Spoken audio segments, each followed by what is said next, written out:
staying up all night trying to convince you the man is 7 foot tall, 435 pounds, a man now. One guy. Ladies and gentlemen, are you ready to take the challenge? The challenge. These guys are gonna kick your ass. Come on down, baby. Bring it. Are you really ready to take the challenge? I give you the locomotive of hurt, the prime driving kings of New York City. Ladies and gentlemen, the innocent rocket train. Let the pain begin.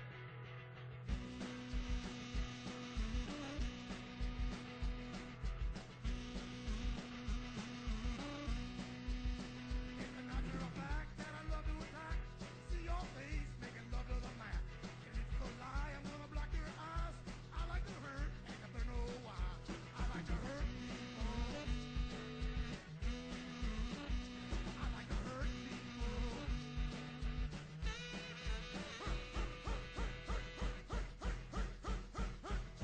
Break your arms, I mean no harm, but I like to hurt. It's one of my charms. Smash your face till your face is dashed. Fight a slam, 'cause I'm a man. I like to hurt people. I like to hurt people. Send them home to mama.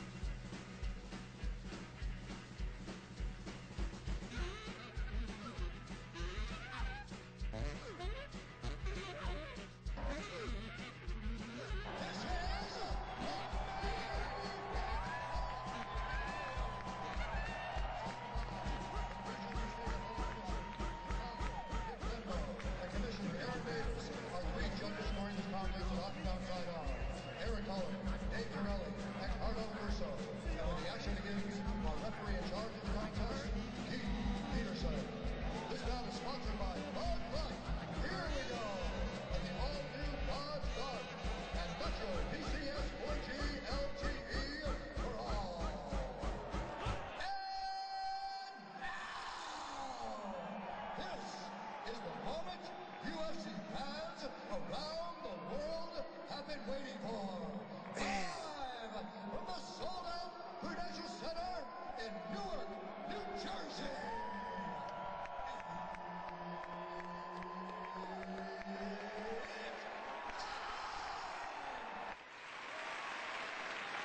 For 25 years, you've known him as Chad Austin, or maybe Chad Bowman. Sometimes just Chad. 4 times. 4 times. 4-time Jerry Springer guest and the drummer in a very bad punk band, and is the co-host of a nothing happening second-rate podcast called Bottom Feeders Radio. Here is Chad Hoover DeMera, and you are in the Jobber Jamboree. Wow, was that almost a two-taker? It was a first-taker. Well, yeah, but because that's all we were doing. Well, I was a little surprised because some of my editing didn't come out the way I thought in the intro. So. Well, yeah, okay. Well, I'm just want to welcome everybody to the Chad Hoover DeMera's Jobber Jamboree, where you get wrestling the way that I see it, and sometimes the way that I think I saw it, depending on what day we're doing this show, or what other people told you about it afterward. I'm just glad that Bottom Feeders Radio and Buzzsprout and all allotted that. Hey, maybe we should do a wrestling show, and they gave us the time and the format and everything we need. It's unbelievable because I am a former pro wrestler, and who knows more about wrestling than me, than anybody but me. I do have to give you that. There's no one that I know that knows more about wrestling. There's no one that you know. But me, I'm not I know a lot, but there's a lot of guys now, because of the internet and how things work nowadays, that they have more of their finger on the pulse. Like, I'm not a nowadays wrestling fan. Like I watch religiously. I follow the business. I follow the business from a fan's perspective. Yeah. And I also follow the business from the business perspective and say, okay, how are they looking? What's it look like business wise? And then I look at the in-ring work. What I'm being presented. What they're showing me on Monday nights. Yeah. Wednesday nights and weekends with Ring of Honor. And I'm like, is this what I really, really want to see? And in my world, being a real wrestling fan, my answer is not really. So if I were to ask you, what is the state of wrestling today, in your opinion? Being someone that was in the business for how many years? 25. For 25 years, that's been in the ring, that is, brought up new talent, that's worked on the management side, that's done everything. Is this a bottom feeder show, or this is the Chad Hoover DeMare Jobber Jamboree? This is a Jobber Jamboree. Okay. But I'm just wondering, what is the state of wrestling today? The state of wrestling is always going to be great. I mean, it's always going to be fair. It's going to maintain a constant fair, because look at the stocks. The stocks, for some reason, just blew up last week, and I don't know why. I don't know. There was nothing happened really major in the business. It just blew up like, I don't know, $3 or 3% or whatever. How they ever did that crap? Yeah. But it takes a beating. It shoots up, and then it gets like, nickel and dime, chopped at the knees. 13 cents drop, 37 cents drop. And all of a sudden, boom, it went back up again. Yeah. It's it's always going to be in the $15 share range. I mean, as long as $15 a share is what the economics is giving us. But they're always going to be relevant. They're an entertainment brand that the country has embraced, and it's never going to go away. Oh no, there's no doubt. It's a permanent part of our culture. But as far as what I'm seeing on TV, here's one thing I'm seeing on TV that's great for the business is the guys that you see now on Raw and TNA and Ring of Honor. They're clean. They're health fanatics. Hell, some of them are even famous CrossFitters. Right? They're all. I'm kind of surprised that you're such a fan of such health fanatics. No, I'm not a fan. I mean, I think it's great for the business. When someone says health fanatic, you're kind of the last person I would think of. That's me. That's why my career lasted barely 25 years. Because I had to work on weekends. These guys are working sometimes 7, 8, 9 times a week, twice, 3 times on Sunday if they which is a lot physically. Yeah. Yes, and these guys have adopted, instead of doing the Percocets and injecting the Nubane and doing partying lifestyle, they decided they're gonna work out and be health fanatics. So it's a brilliant change that I have waited for so long in the business. So you're a fan of drugs out of the business, enhancement drugs. Yeah, well, yeah, absolutely. Because guys are showing now. Yeah, 'cause I know you're not an anti-drug guy. No. See, I'm glad that I came. Well, I'm not glad about any. I was smart enough to never get caught up in the drug business when I was wrestling, and I was in the ECW. When I wrestled in ECW, I mean, it was. When you hear that song about "I want to fly from the chandelier," you never know who was going to be flying from the chandelier. Is that an actual song? Yeah, it was. Yeah, it was. I think Lady Gaga just did it. But but in ECW, it was just the way it was. And it was basically just an extension of what happened from the 80s. The 80s was Coke. And the big deal in wrestling was Coke and steroids. Well, that's just a brutal combination, right? Yeah. So therefore, when the epidemic hit, I would guess it was, Gino Hernandez was probably one of the first guys. He was kind of the Len Bias of the cocaine overdose. Really, I've never heard of this guy. It's right. He's kind of Len Bias. The only reason why you know Len Bias is because he was a first-round draft pick for University. No, I know. Yeah, I only know Len Bias because he was a junkie. He's a Maryland, yeah, from Maryland. No, I didn't even know that. I just knew he was a junkie. He was a first-round draft pick for the University of Maryland, and then the weekend that they drafted him, he overdosed. So yeah, Gino Hernandez was a big, brilliant name in Texas. I mean, he babyface. When he decided to work babyface, he called himself the handsome half-breed. Which, maybe in that time, it worked. The half Spanish, half American gimmick. Yeah. Feathered hair. Just a good-looking kid, good body. But, the stories that you can find, you can hear about his cocaine. Like, he was actually the first wrestler who I think was sponsored. He was sponsored by some Colombian drug lord. he came out with a jacket that had the dude's name on the back of it. His sponsor was Escobar? Yeah, Pablo Escobar. And somehow they took where Gino Hernandez was from. He used to be from somewhere in Texas. Now he was from Venezuela. All of a sudden. Yeah. Yeah, but see, he was Hugo Chavez sponsored him. Yeah, he was one of the first guys that really brought out the epidemic that was of the drugs in the business. So when he died, it was like, all right, here's what's going on. Steroids is right there. Steroids was creeping up on it anyway. Yeah, but when you say drugs in the business, you're obviously there's 2 different drugs in the business, right? You have your enhancement side, and then recreational. And then wrestlers generally, from what I've learned from you, live like rock stars. Yeah. So it's a lot of the same plagues that both kinds of people deal with. It's a rough life, man. It's. I mean, if it's not for me, a lot of waiting in hotels. And it wasn't really bad. It wasn't really bad for me because I chose the schedules that I worked. I worked my own schedule. If I wanted to, if I saved enough money to take off for 9-10 months to go move to Memphis, I budgeted that, so I didn't have to do whatever I didn't want to do. But nowadays, these guys are in and out of airports, and there was a small part of my career where I did have to commute a few times to different places. I thought it was fun. So you're admitting to commuting? Yeah, I commuted.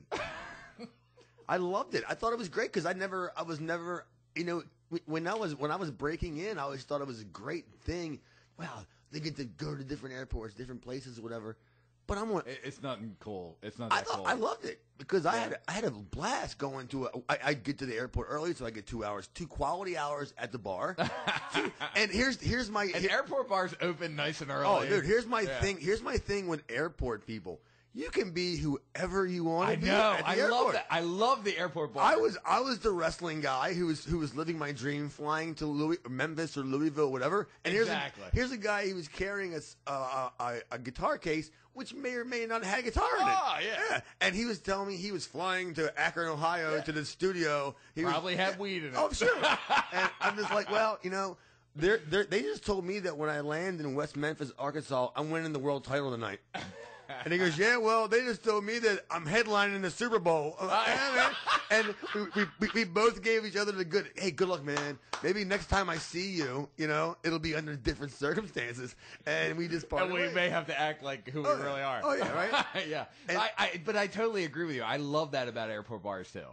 That is my favorite thing about airport bars is that, like, whenever you run into somebody, like, they're just out there. Just be whoever. So you didn't often travel. Did you travel with other wrestlers, or you would all just kind of meet there? No. When I would fly, here's how it would be. First time I drove out to Arkansas, Nashville actually, and we would all pile up in my Mitsubishi Mighty Max, as many people as we can get in there. Where I had a toolbox that was mounted on the back. We filled it with ice and the Coors Party Ball at the time, and I had a split back window. So we can get 3 people in my pickup truck and feed the hose from the party ball into the back of the car while we're. I know that move actually. We're driving. Probably, we used to do it with kegs, but yeah, I get it. You did it. No, my toolbox wouldn't fit the keg. It would fit a party ball. So we were driving to Evansville Wednesday nights. Oh, it's the worst. We would drive from Nashville to Evansville.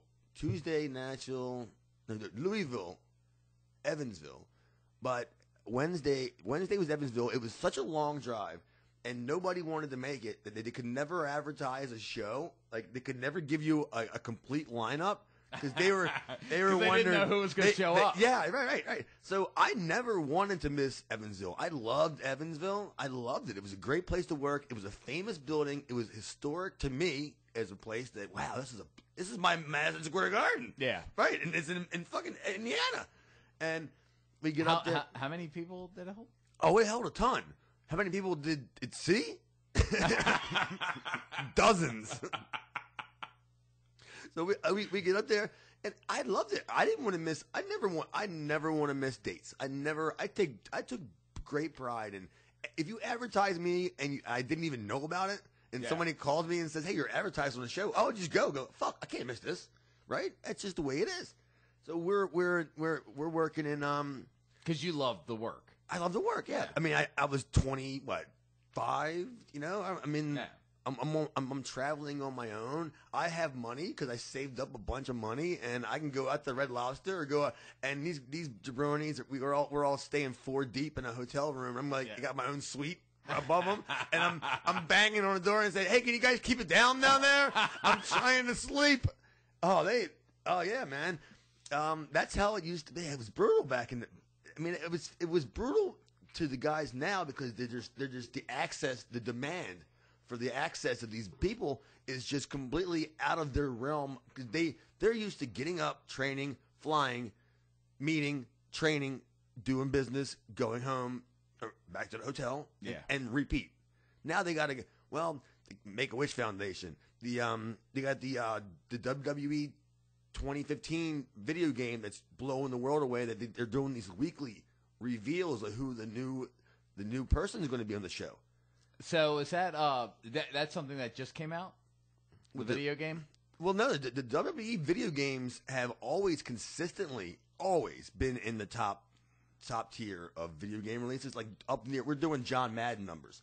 Oh, okay. But what it is the gimmick is that because as the WWE sucks up all the legends from the business, the guys that are still around, that they can sign to these legends deals so they can use their likenesses. Now the mystique, it's a mystique about the game because you know how the big I'm not a gamer. The big deal is, I guess, is because you can unlock people. I guess that means that you could bring on new characters. Right. But that's what after already owning the game, but you get the certain codes or whatever. But that's what the big deal is about the 2015 WWE video game is who is the guy they got now that used to be. Yeah, and I would imagine that, the way, because you're able to play with other people online, that they could probably download new people, at will. Like, they could throw somebody else on there whenever they wanted to, if someone was hot, and then you would need a code. That wouldn't be their marketing. Their marketing is like, look, man, you're gonna have to play this game, and you're gonna have to unlock these guys. You're not gonna get it. Yeah, but what I'm saying is they could update the guys. Oh, the WWE can. Yeah. That's what we're talking about. Because we're talking about Xbox, right? Or whatever the gaming system is. Because a lot of those you're connected online, so they could update the guys with the WWE, that's what the whole entire meetings are about. When they do the online group discussions, it's about they call it a panel. It's a panel of guys talking about who do you think the new release is going to be. And then the WWE unveils it. It's almost weekly now. Well, they have an hour. I think it's podcasted. It could be even YouTubed, but I think it's they have an hour where they have a couple of old people, Steve Austin would be on there or somebody, and they were like, "Well, we're going to unveil the new whoever the WWE 2015 guy is." It's like, why? I mean, I would die to give me like somebody like Butcher Vachon, somebody that like from the 60s, or that I would know, because there's a ton of guys in the business. This is the I have a whole different vision of the business than what's going on today.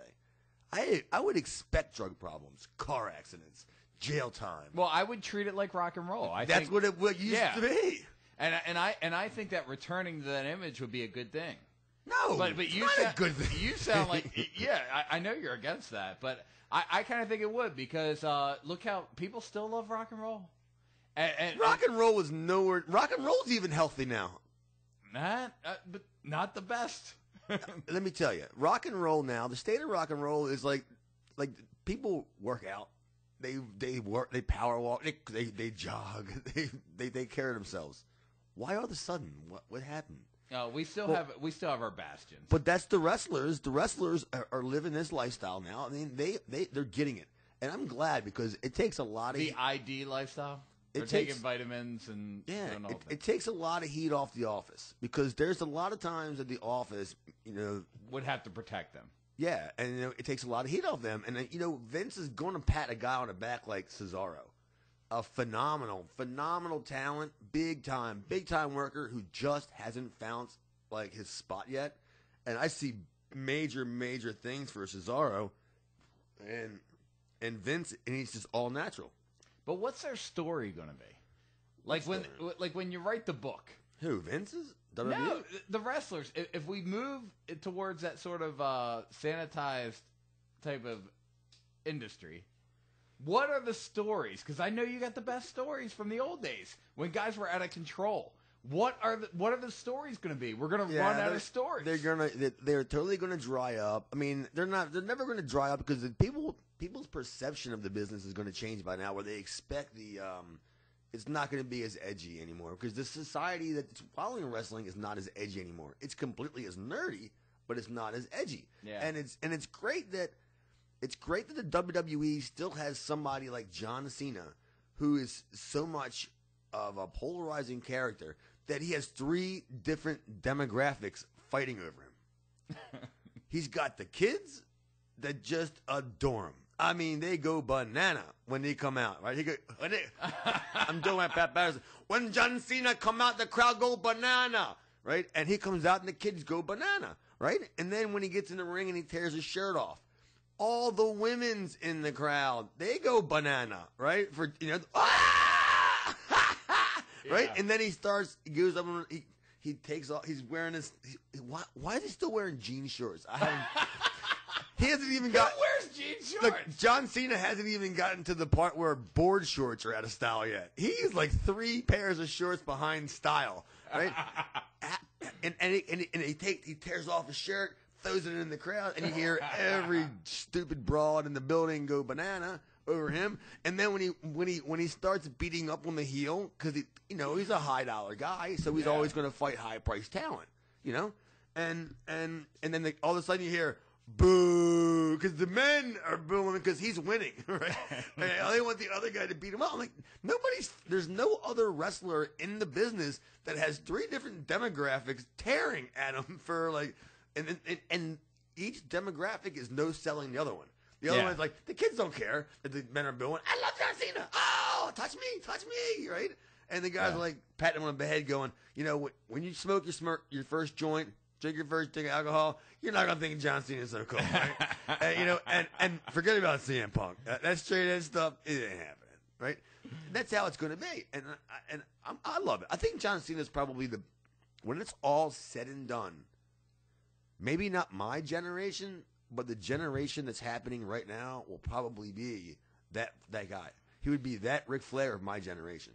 Okay, but let's face it, Ric Flair was the full package.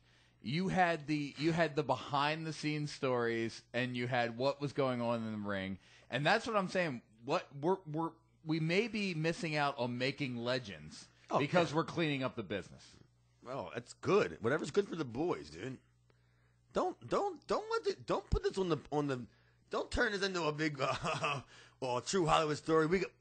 You're going to show up to the Baltimore Arena and do a Raw show, and you're going to offer a dude coke? No, well, I know. Is that what you're going to do? I know you're not a big reader, but I know you've read the Ric Flair book, or at least attempted to. No, I've read most of it, but see, so that's what I'm saying. What is there to write about if you don't have the stories? Well, maybe they'll write for a different core of fans. I mean, maybe somebody wants to hear about. So everything's gonna be a self-help book. Maybe maybe some people want to hear about how Seth Rollins is a big CrossFit fan, or a great dad. Okay, I mean, but really, like, who wants to read that? Hey, listen, pal. Meredith Vieira has a talk show. All right, so Seth Rollins is talking about being a good dad in a book. But women aren't buying the wrestling books. It's dudes. Well, if they don't have a story that's interesting enough, then they don't write a book. Exactly. Okay. That's what I'm saying. Maybe they're avoiding interesting stories. Maybe not everybody's book worthy. No, that's true. But I just don't want it to get to the point that nobody's book worthy. I don't. It's where's the next Hulk Hogan? Well, the next Hulk Hogan right now he's not. He's at home. That's Daniel Bryan, right? No, that's Roman Reigns. Why would you say that? Because he's the guy that came out of the Shield that they were pushing to the moon before he had a hernia. Now he's on the shelf. And that makes him Hulk. That makes him. He's going to be the go-to babyface, but he's going to be on the shelf for at least probably 6 more months. So his return is probably not imminent until Christ. It could be WrestleMania. I don't think he's going to be ready during WrestleMania. He's going to be out 6 months or so, and he's not going to have time to come back on the Raw. They're not going to have time to supercharge him, because he's already. What is that supercharge? Oh, bring him out and have him just beat the world up. I mean, send everybody out at once, and he's just, It's called hot shotting. Hot shot. Okay. Give him some juice, give him some steam, Yeah. put it on him real quick because we got 3 weeks till the go home. Yeah. Which is the go home. You want everybody talking about him the next week. Yeah. The go home is the Raw before the pay-per-view. So you want him to leave with the go home, like this guy's on the top ropes with the crowds. Oh, fucking this guy's the best. That's what. Yeah. It's hard to do. It's hard to do, and it's hard to pull off long term. Guys, the WrestleMania match may not be the best. Or, he may have come back too early. Yeah. But they usually don't rush a WrestleMania. you're not going to get rushed at WrestleMania. They already know where they're going with it now, but they're just waiting to see how he comes along. So has he not recovered to the level that they're comfortable with? Roman Reigns will have to miss WrestleMania and have to go to whoever the B guy is. And apparently right now the B guy is clearly Dean Ambrose. You're not a wrestling fan, Chris, but Dean Ambrose is a guy he's basically a psychotic dude, and he does kind of like weird, not weird as in weird, but he kind of like thinks things differently. And he reacts differently. He's not scared. Like, what do you do, like, to act psychotic? Like Tourette's? Yeah, he'll just yell stuff? Or? No, he's kind of hardcore, and he shows up out of nowhere. He's kind of a stalker. If he doesn't like you, he's gonna find a way to find you and beat you up, kind of thing. Like, he doesn't even wear traditional wrestling. He shows up at your car? Yeah, totally, yeah. Oh, okay. That is creepy. Yeah, but I mean, and he's compared to, obviously, I know everybody's going to say, oh, they're just trying to make a new Brian Pillman. No, they're trying to make a first Jon Moxley. That's Dean Ambrose is the name. Jon Moxley's the guy who's doing the Dean Ambrose And obviously there was something intrinsically creepy about the guy, or they wouldn't have tried to write that angle for him. He's got a great voice. I don't know if you remember seeing the movie Higher Learning. Remember Higher Learning? I love that movie. Okay, well, who was the Russian? Michael Rappaport? Ice Cube in the same movie? Hang on. Who was the guy who came to Michael Rappaport and he says, it's good to be white and in America? And he had that strange little cadence in his voice. Oh, remember? He goes, right. Almost like he was like biting on the back of his tongue. Yeah, he's like, we're gonna go. We're gonna go have a few drinks. We're gonna go have a few drinks, meet some good people. And then he goes, isn't it great? He goes, great. What? Be white in America, and then I'm like, that guy's voice. It's kind of like, But Jon Moxley, who plays Dean Ambrose, has that kind of cadence. So when he speaks, he kind of speaks in broken sentences, and you hear him when he says. He leaves the awkward pauses. It's great, yeah. To let you absorb how creepy what he just said was. I'm a huge fan of Moxley. I mean, Moxley to me, he might not remember me. But we go back to back in the Combat Zone days when we used to go to, me and Dave used to go to the Tournaments of Death, which were unbelievable. And one day, I'm probably wrong. 4 minutes, 3 minutes, to go home. No, I was giving you. We're 3 minutes. You didn't have to acknowledge it. We're 3 minutes in.